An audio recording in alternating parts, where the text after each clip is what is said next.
Merci. Monsieur le Président, Madame, Monsieur, ceci conclut l'interrogatoire du témoin par la défense de Laurent Gbagbo.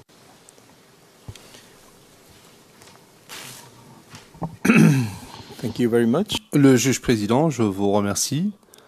Je donne à présent la parole à l'équipe de défense de Monsieur Blé Goudet. Maître Knops, Monsieur le Président, c'est Maître Zoukou qui mènera l'interrogatoire pour le compte de notre équipe. Je vous remercie. Le Président, merci beaucoup, Maître Knops. Je donne donc la parole à Maître Zoukou.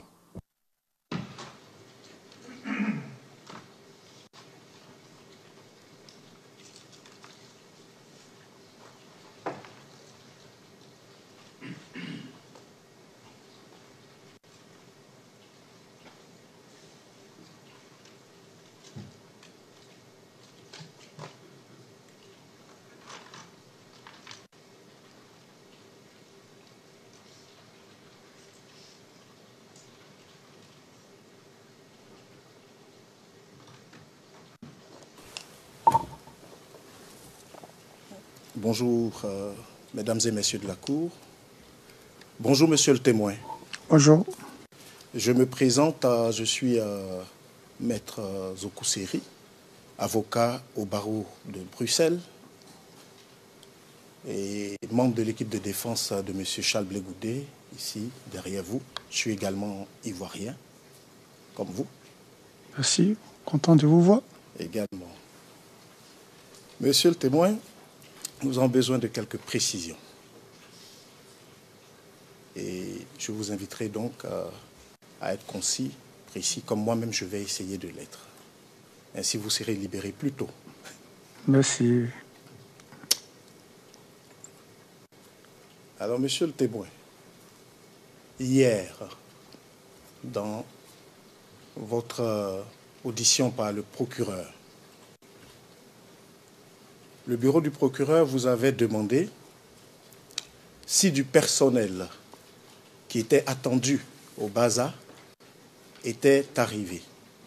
Et à cette question, vous avez répondu qu'effectivement, il y en a eu. Et je vais, pour la précision, vous citer.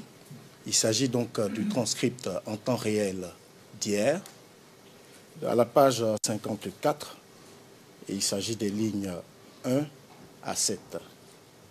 Et la question initiale, c'est est-ce que ça s'est passé? Est-ce que le personnel a rejoint le Baza? Et dans votre réponse, vous dites précisément ceci. Oui, je pense, beaucoup même, des milliers. Sommes-nous d'accord là-dessus, monsieur le témoin? Je dis des centaines. Ici, nous avons des milliers et c'est ce que vous avez déclaré. Je dis des centaines, je ne peux pas vous dire le nombre. Que j'ai dit, bon, j'ignorais le nombre, qu'ils étaient beaucoup. Des centaines, je parlais des centaines, pas des milliers. Rectification. Conformément donc... Excuse me. Le Président, un instant, Monsieur MacDonald. Effectivement, Monsieur le Président, je pense qu'il y a une erreur dans la transcription. C'est ce que le témoin a bel et bien dit. Il a parlé de centaines et non pas de milliers. Et cela peut être vérifié sur l'enregistrement sonore. Le Président, effectivement, il y aura une vérification sonore. Maître Zoukou. Bien, moi, je me fie à ce que j'ai à mon transcript, effectivement. Et le témoin a parlé de milliers et également plus tard de centaines, quoi qu'il en soit. Cela dit, ce qui me permet donc d'inviter le témoin à me dire si ces personnes, qu'il appelle des centaines, si ces personnes étaient dans le camp en permanence ou est-ce qu'elles se succédaient dans le camp? Venaient-elles ou partaient-elles? Ok. Je voulais d'abord dire que j'ai toujours parlé des centaines parce que dans ma déposition, j'ai parlé de ça. Des centaines, toujours j'ai parlé des centaines. Maintenant, quand est-ce que les personnels qui étaient recrutés venaient, partaient, non. Ils étaient là, et quand ils sont venus, ils étaient là et puis on les apprenait à tirer rapidement et puis on les mettait de service. Et quand ils quittaient le service, ils étaient sur place.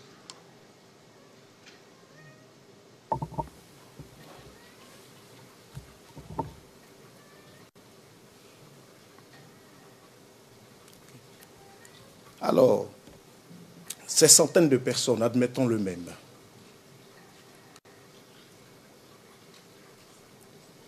Est-ce que vous avez pu procéder à un décompte de ces personnes, de dites personnes?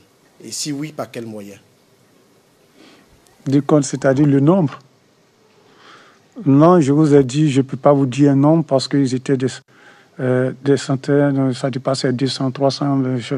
Je ne peux pas vous dire un chiffre parce que je n'ai pas été un instant au contact envers eux.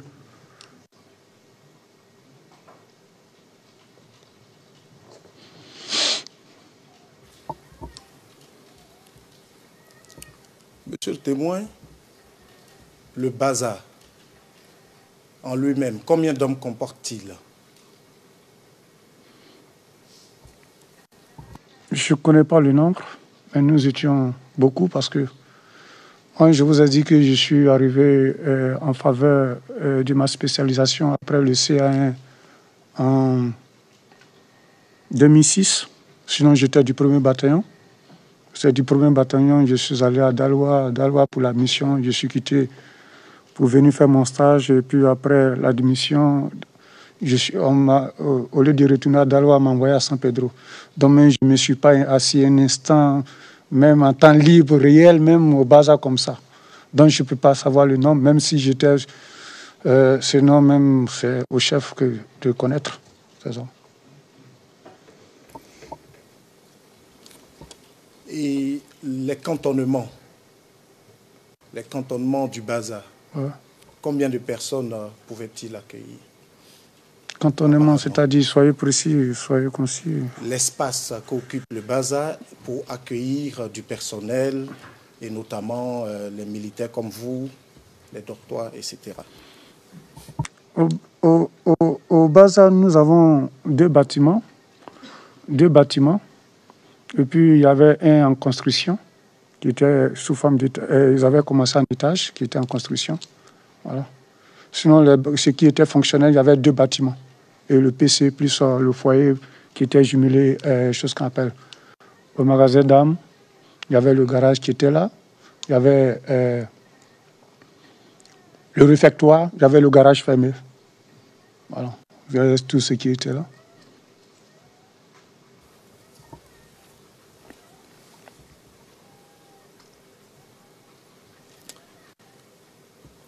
Alors, au vu de cette description, approximativement, vous pouvez nous dire combien de personnes pouvaient être abritées par ce camp?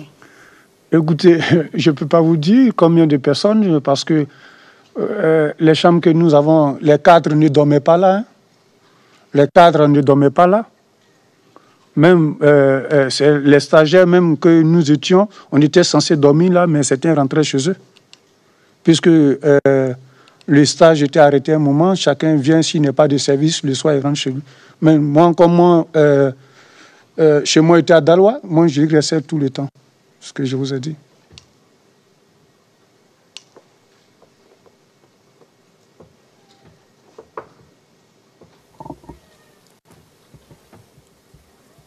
Et à l'inverse donc de ces personnes qui rentraient chez elles, le personnel que vous évaluez donc à plusieurs centaines de personnes, eux, comme vous l'avez dit, étaient à demeure. On est bien d'accord? Ah, mais oui, quand ils ont eu à recruter ces personnes, ils ne pouvaient pas contenir, certains dormaient dans les abris parce qu'ils étaient en formation et puis c'est sûr, on le prend quand il s'est fait tirer, déjà on le prend, on le met de service, quand il revient, il rejoint le groupe en formation. En formation, les recrues même, il faut dire que vous ne dormez pas, vous n'avez pas de doctorat, votre doctorat c'est le dehors, dans l'armée c'est comme ça. Je ne sais pas, bon, comme vous n'êtes pas militaire comme moi, on ne peut pas comprendre, mais moi je sais que à l'EFA, quand j'ai été recruté, j'ai été formé à l'EFA de Boaké. Je n'ai dormi, je ne dormais pas dans une chambre, mais le président en sait beaucoup, le président Gbagbo, lui-même il a été militaire, il en sait beaucoup.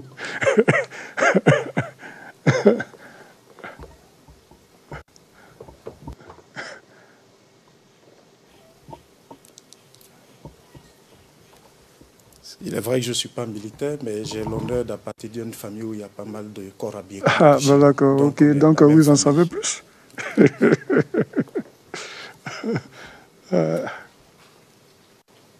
Je vais revenir sur donc, le fameux personnel hein, dont vous avez parlé. Oui, allez-y. Et ce personnel, avez-vous pu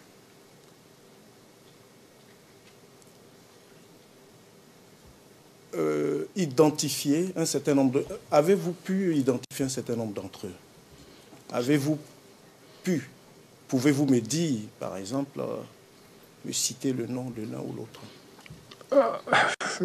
Au moins deux.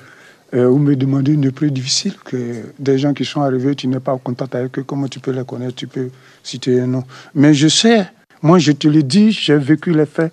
Moi je ne peux pas te mentir. Il faudrait que la vérité soit dite. Il faudrait que, où il y a eu des erreurs, chacun le sache qu'il y a eu des erreurs. Moi je te le dis, il y a eu des recrues. Que mon frère ivoirien, je sais que peut-être il n'était pas là-bas, mais peut-être tu vas prendre n'importe qui, il va te dire qu'il y en a eu. Qu'il soit de l'Ouest, qu'il soit du Nord, de l'Est, du Sud, il va te dire qu'il y en a eu. S'il était militaire à ce moment, il va te dire qu'il y en a eu. S'il dit seulement la vérité. Parce qu'il faudrait qu'il soit honnête d'ailleurs.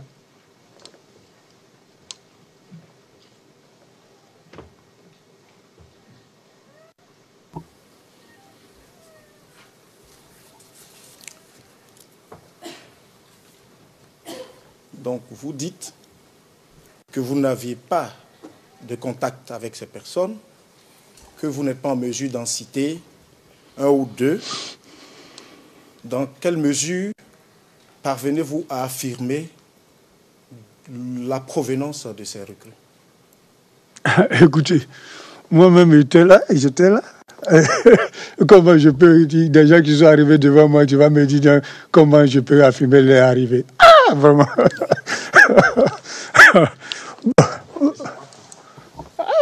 On ne s'est pas compris. Ok. Ces personnes-là Oui. venaient d'où? Comment sont-elles arrivées là?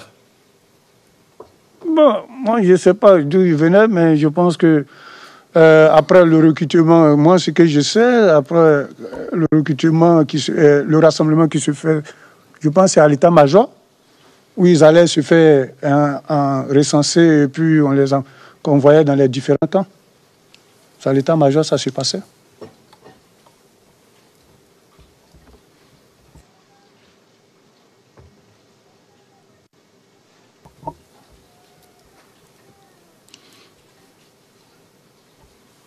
Et pouvez-vous nous dire les dates auxquelles cela s'est passé, comme vous dites, à l'état-major? C'est dans le mois de mars. C'est dans le mois de mars, il y a eu ces gens-là sont arrivés, mais je ne peux pas vous dire une date précise. Je sais que c'est dans le mois de mars. C'est que c'est dans le mois de mars.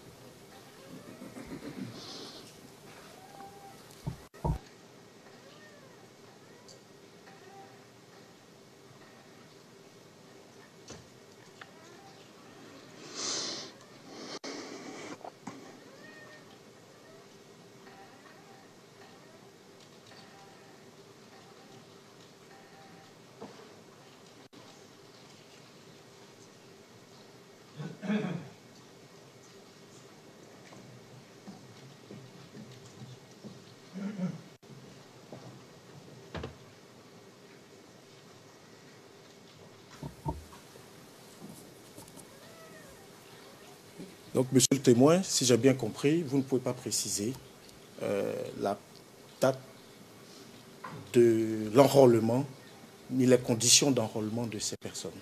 On est d'accord? La date, je pense que suite, il y a une déclaration que Blé Goudé a fait, où il a demandé aux jeunes, je sais que c'est suite à ça les gens sont allés et se fait enrôler pour rentrer dans l'armée. Je pense que tout est passé à la télévision. Lui-même, il est là, il sait que il en est conscient.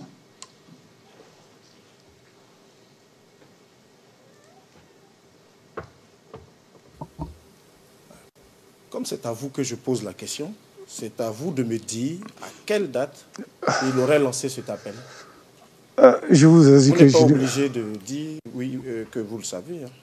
Je vous ai dit que je ne sais pas. Je reviens encore plusieurs fois. Vous revenez encore. Merci.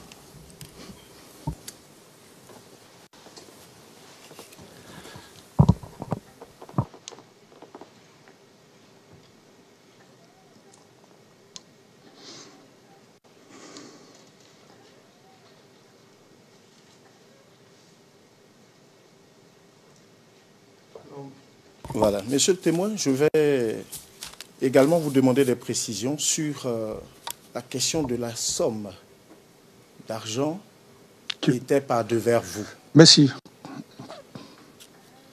On est bien d'accord que vous avez déclaré que cette somme a été retirée par Orange Money. C'est bien cela? Oui. Pourriez-vous me dire et dire à cette chambre le montant précis J'ai dit que vous avez été envoyé? Bon, j'ai dit 425 000 qui m'a été retiré, que j'avais chez moi. 425 000 que j'avais sur moi. Mais la moto même, je l'ai vendue à 465 000. Donc ma femme avait, je lui ai dit de payer les frais et de prendre quelque chose dedans. Même le casque, actuellement, même le casque, j'ai le casque à la maison, le casque de la moto. La moto a été vendue sans le casque. J'ai le casque à la maison, c'est un casque rouge. Il est encore chez moi à la maison.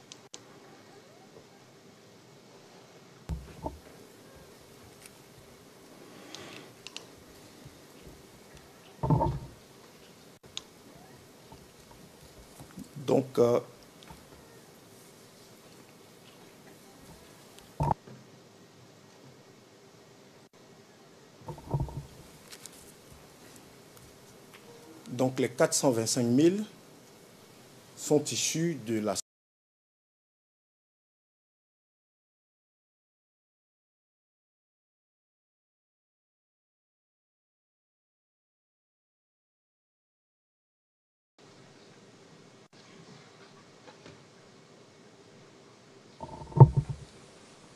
Alors, pour la clarté des choses et pour permettre à la Chambre de comprendre, est-ce que vous voulez m'expliquer et expliquer à cette auguste assemblée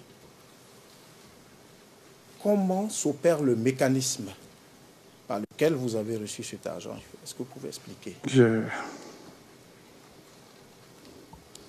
J'ai déjà parlé de ça ici. Je pense que j'étais en communication quand le maçon Marcellin, quand je dis envoie-moi mon agent, je n'avais pas d'autre moyen parce que d'abord, que je précise ici, quand moi-même j'avais un compte, je mettais 50 000 francs chaque fin du mois, puis j'avais atteint la somme de 4 millions. Donc, j'ai pris sur moi d'acheter un terrain à Daloa. Le gars m'a vendu, le chef de l'Obia m'a vendu le terrain à 1 million. Il m'a dit de lui donner 800 000 et dans 4 mois, j'aurai le terrain et il va faire les papiers, faire la mutation à mon nom. Et là, je lui ai donné les 800 000 et le terrain qui m'a montré les papiers. Le terrain même, je suis allé, c'était en décembre. Je suis arrivé en mars, j'ai vu que les 4 mois, ils étaient arrivés, j'arrive, quelqu'un a déjà construit là-dessus. Je lui demande, est-ce qu'il a pu faire les papiers? Il me dit non, tant ceci, cela. Jusqu'à présent même, l'argent est encore sur lui. Donc je lui ai dit de me restituer cet argent. Il n'a pas pu me restituer. Donc, j'ai mon beau Poupa qui est à San Pedro. Lui-même l'a construit là-bas, c'est lui qui m'a aidé à avoir un autre terrain à San Pedro. Et que j'ai retiré le reste d'argent, j'ai commencé à travailler jusqu'à ce que je vienne en stage. Donc, je devais au maçon. Donc, je me suis dit qu'avec la pression que j'allais mettre sur le chef du village, il allait me donner l'argent, je pouvais rembourser là-bas. Bon, la pression est telle que mon beau a dit, bon, il faut tout faire pour donner l'argent pour mon entité. J'ai décidé de vendre ma moto pour rembourser l'argent.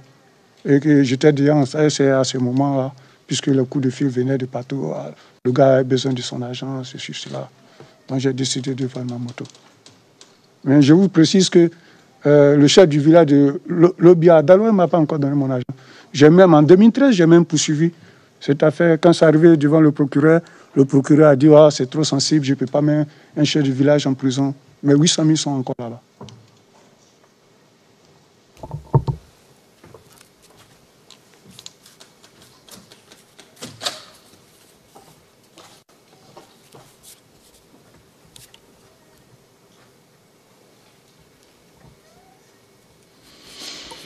Merci, monsieur le témoin, pour ces explications, mais effectivement, je ne suis pas de Dalois, sinon je ne peux rien faire pour vous. Tu es mon frère ivoirien, tu es avocat, tu peux m'aider? Ah oui? Si tu veux que la justice soit faite, pour que nous sommes là, pour que les responsabilités soient esclaircies, pourquoi ne pas m'aider? Et puis vous me dites que je ne suis pas de Dalois. C'est quelle vérité vous cherchez alors?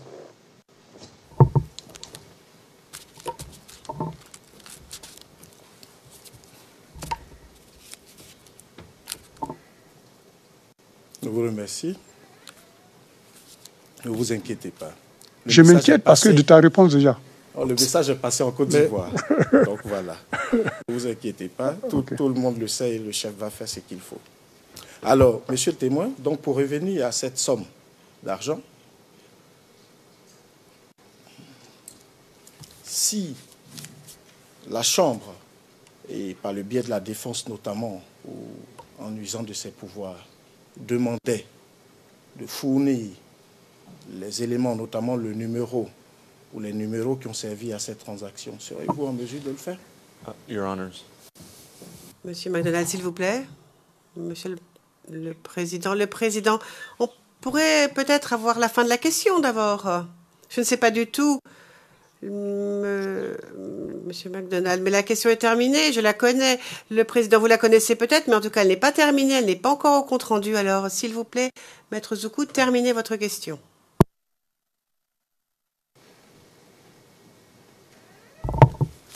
Merci, Monsieur le Président. Je demandais au témoin s'il était invité à fournir les données relatives à cette transaction, notamment les numéros de téléphone qui ont servi au transfert Orange Money. Est-ce qu'il sera en mesure de le faire? Est-ce qu'il s'y engageait? Voilà ma question. Je ne sais pas pourquoi le procureur se lève, peut-être qu'on va le savoir maintenant. Mr. McDonald? Président, Monsieur McDonald. Monsieur McDonald. Mais où est la pertinence, tout d'abord? Et ensuite, j'ajouterai une chose. Évidemment, la crédibilité, c'est important, mais sur des points marginaux, ça devient totalement non pertinent.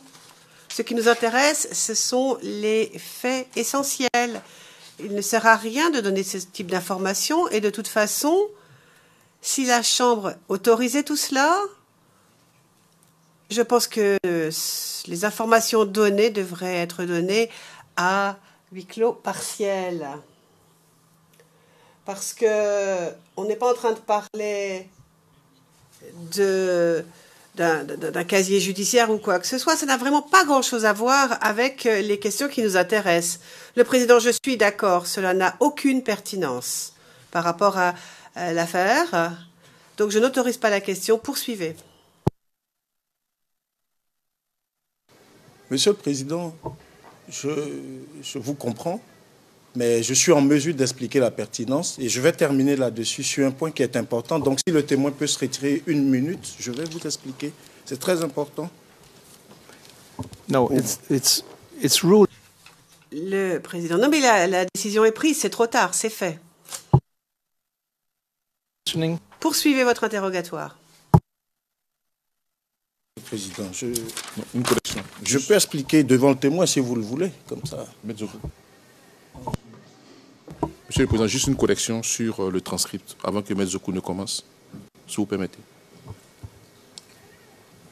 Yes, please. Juste une correction. Allez-y. Transcript en français et en anglais. Et à la page 60 du transcript français, en ce qui concerne donc la réponse donnée par le témoin, page 60, ligne 12, il dit, bon, j'ai dit 425 000 qui m'avaient.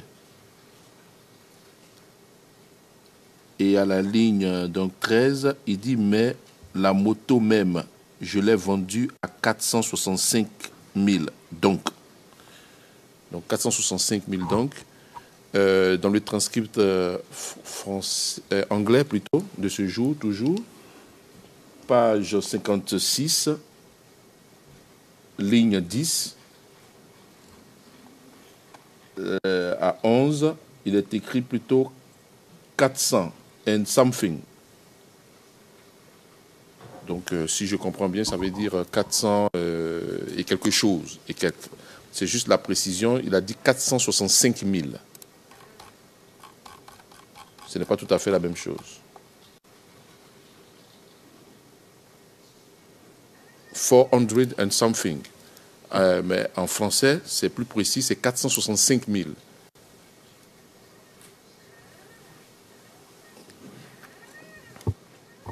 So, what is the right? Alors, monsieur le témoin, quel a été le prix de la moto exactement? C'est 465 000. Mais l'argent que j'ai pu avoir, parce que j'avais demandé à madame de m'envoyer par Orange, maintenant elle a payé les frais et puis elle-même elle devait prendre quelque chose pour faire quelque chose. Donc, ce que j'ai pu retirer, c'était 425 000 qui étaient sur moi.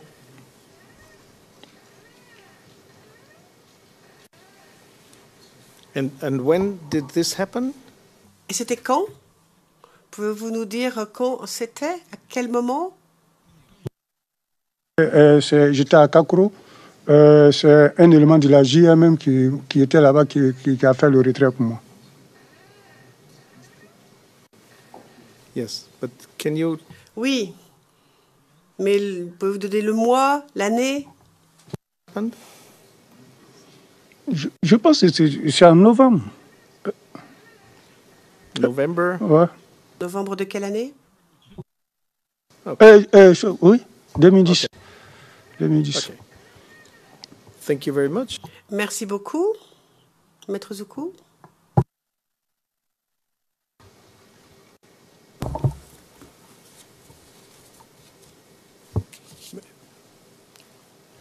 Monsieur le Président, j'ai bien compris votre décision. Donc, je ne vais pas m'étendre plus longtemps, mais je vais conclure là-dessus à la suite de ce que vous venez de dire, parce que là, j'ai besoin d'une précision.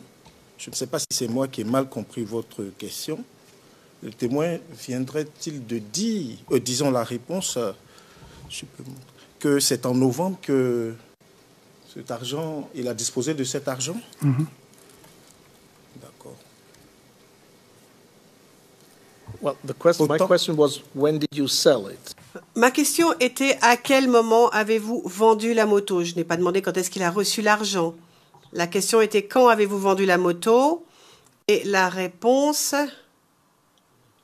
était cela. Est-ce que vous avez reçu l'argent tout de suite après la vente de la moto?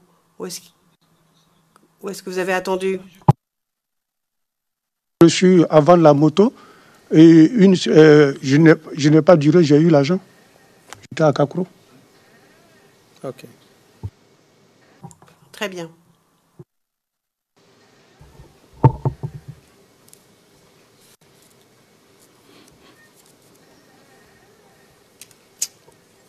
Monsieur le témoin, au vu de la réponse que vous venez de donner, je me dois de vous rappeler la déclaration que vous avez faite à propos de cette somme d'argent et du moment dont vous en avez disposé. Et je me réfère à cet effet à la page 6 de votre déclaration et notamment au paragraphe 25. Je cite. Ce jour-là, 31 mars, le chef de corps Dadi avait pris des armes et était parti à la présidence. Le capitaine Goué, qui était le commandant en second du Baza, a dit qu'il fallait rester en place, mais moi j'ai décidé de partir. Le samedi 2 avril au soir, le colonel Guano a annoncé à la télévision que toutes les forces de défense et de sécurité doivent regagner les casernes car ils maîtrisent la situation. Le dimanche 3 avril, je suis retourné au bazar avec un maréchal de logis. À la porte du camp, ils ne nous ont pas laissé entrer. Nous sommes restés devant l'entrée. 10 minutes plus tard, ils nous ont appelés et ils ont dit que Niankan pouvait rentrer. Par la suite, 5 agents sont venus me prendre mon argent, une somme de 425 000 et mon portable.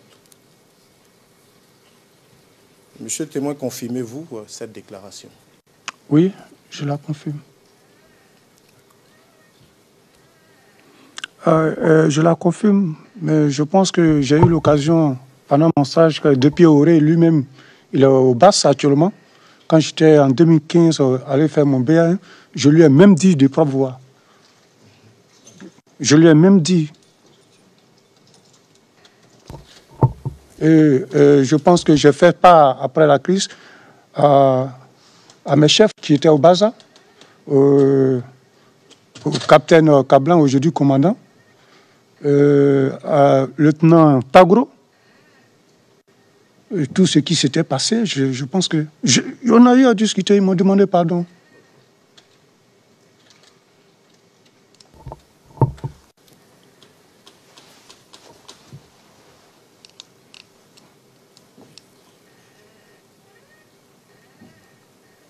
Alors, monsieur le témoin, soutiendriez-vous devant cette chambre et devant nous tous ici qu'une somme reçue au mois de novembre est restée intacte sur vous jusqu'au 31 mars?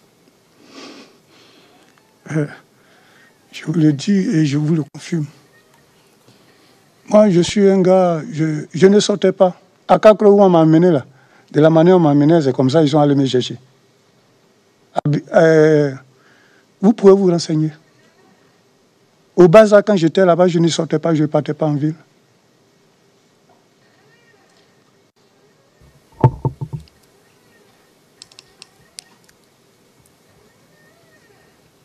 Je vous le dis. Oui, non, je vous remercie de votre réponse. On va passer à autre chose. Ah, d'accord. Sinon, je voulais vous apporter des éclaircissements aussi, sur que moi, je suis, comme je l'ai dit. Ok. Sinon, je suis un bon économiste. L'argent, en tout cas, c'est que j'ai souffert pour avoir, j'économise beaucoup. Ce qui fait que je construis petit à petit. D'accord. Merci beaucoup, monsieur le témoin.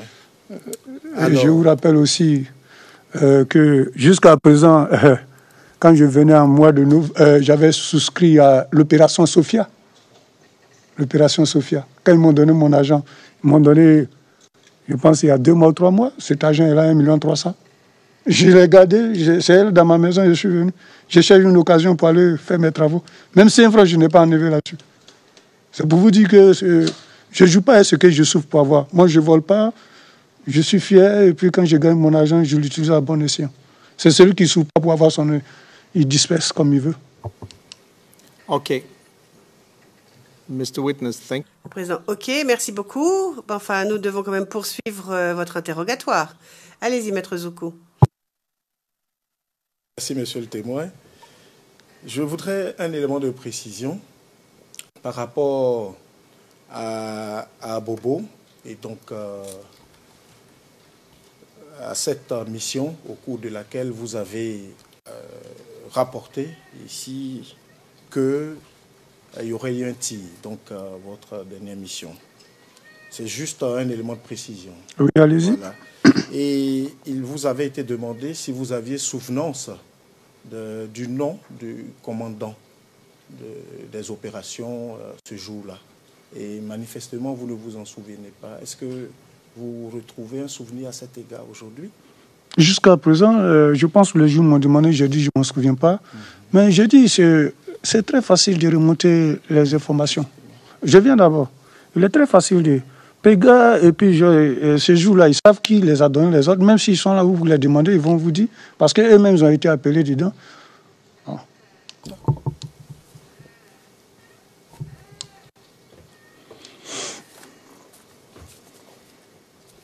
C'est juste parce que, au regard de ce que nous aussi nous savons, je m'apprêtais à vous suggérer peut-être le nom du colonel Nyawa Dablé pour voir si ça vous revenait.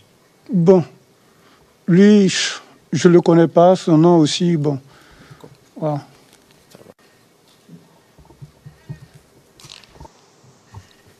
Colonel what? Le colonel quoi? Pourriez-vous, s'il vous plaît, nous donner son orthographe, éplé?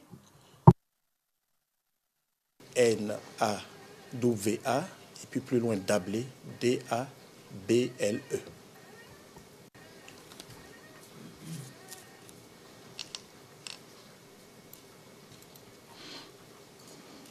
Alors, je voulais également, monsieur le témoin, préciser, obtenir une précision, toujours relativement à votre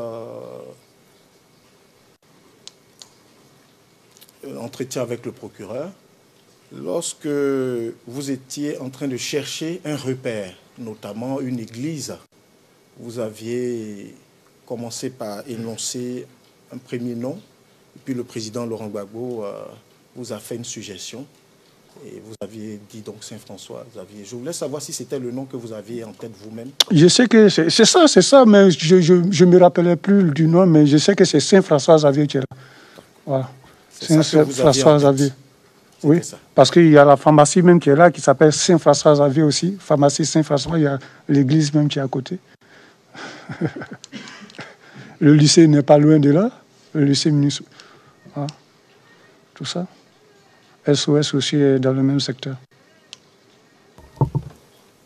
Donc, pour les besoins de l'enregistrement, le témoin précise qu'il avait effectivement en tête lui-même ce nom avant la suggestion qui lui a été faite.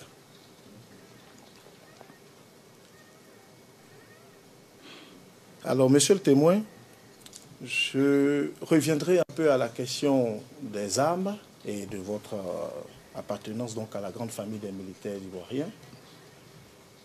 Monsieur le témoin, connaissez-vous le TTA?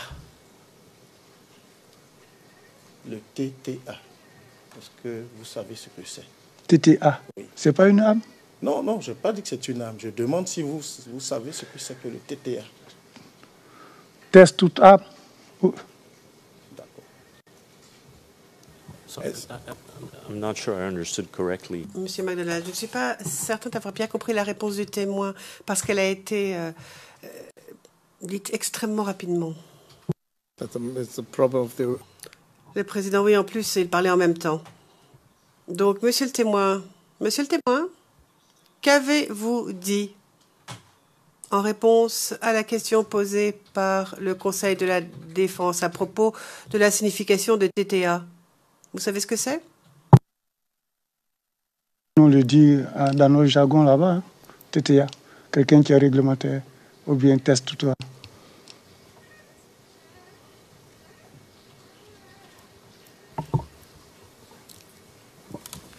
Can you explain? Le président, pouvez expliquer ce jargon parce qu'on ne comprend pas ce que vous voulez dire. Monsieur McDonald, je crois que sur la transcription en français, c'est clair. Le président, mais j'aimerais bien que ce soit clair en anglais aussi. Merci. Expliquez, s'il vous plaît. Test toute arme, comme on le dit, c'est le règlement des armes. C'est le règlement des armes. Chaque arme a son règlement intérieur, donc c'est ce qu'on formule, test toute arme.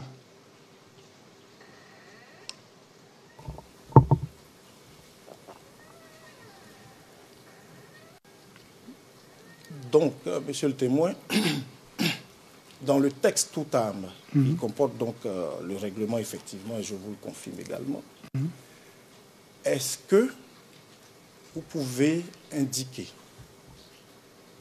à la Chambre et à nous tous les normes relatives à l'usage des mortiers, notamment les mortiers de 120, en ce qui concerne les ordres qui seraient donnés pour pouvoir les utiliser, comment les utiliser, ou pouvez-vous nous dire quelle est la norme qui régit la matière, ou les normes?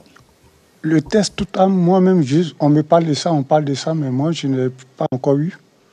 je n'ai pas encore vu parce que pour l'artillerie, le capitaine Ngoué, en instruction, nous parlait de ça comme ça, test tout temps, mais moi-même, je ne l'ai pas touché, je ne l'ai pas vu, on ne nous a pas donné en stage, mais nous en parlait comme ça. Donc, je ne peux pas vous en dire, mais c'est eux qui ont ça, les officiers, les instructeurs qui viennent, ils vous en parlent.